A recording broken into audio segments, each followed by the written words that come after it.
Para tiyakin ang ligtas na biyahe sa karagatan ngayong Semana Santa, nag-inspeksyon ang mga otoridad sa Pantalan sa Maynila ngayong araw ng Miyerkules Santo.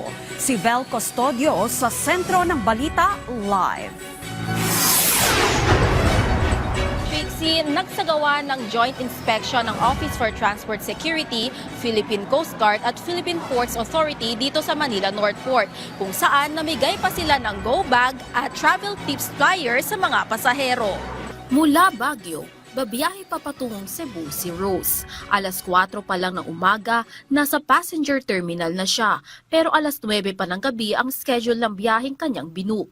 Buti na lang, maayos ang serbisyo ng Pantalan sa mga pasahero. Ang hirap din kasi lalo pa may baby ako, ang init pa.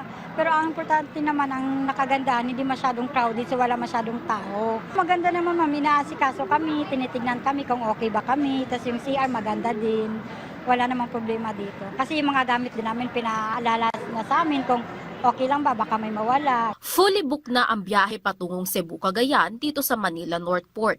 Ayon sa pamunuan ng PPA, mahigit 800 pasahero ang bumiyahe sa Manila North Harbor Port ngayong araw. Upang matiyak ang maayos sa serbisyo ng Pantalan, magkakatuwang na nagsagawa ng inspeksyon ang Department of Transportation Office for Transport Security, PPA at PCG. Sinuri rin ang safety equipments kagaya ng scanners at emergency equipment. Nakakalat din ang mga K9 units ng kapulisan sa paligid ng Pantalan. Kasabay nito, namahagi rin sila ng go bags at safety travel flyers sa mga pasahero. Yun yung go bags na tinatawag namin, nandun yung mga pwede nilang ilagay yung mga things nila like yung mga cellphones and other valuable items na meron sila.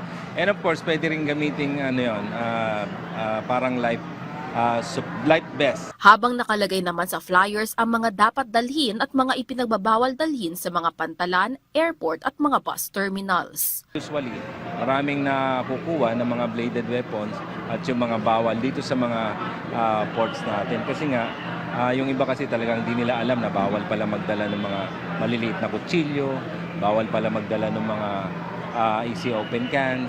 Wala namang naitalang untoward incident ang DOTROTS ngayong Semana Santa.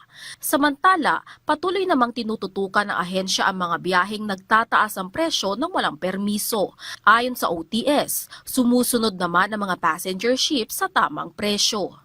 Trixie, ayon sa pamunuan ng Philippine Ports Authority, inaasahan na magpipik ang dagsa ng pasahero sa linggo kung saan maaaring umabot ng 2,200 passengers ang foot traffic. Balik sa iyo, Trixie. Alright, maraming salamat, Vel Custodio.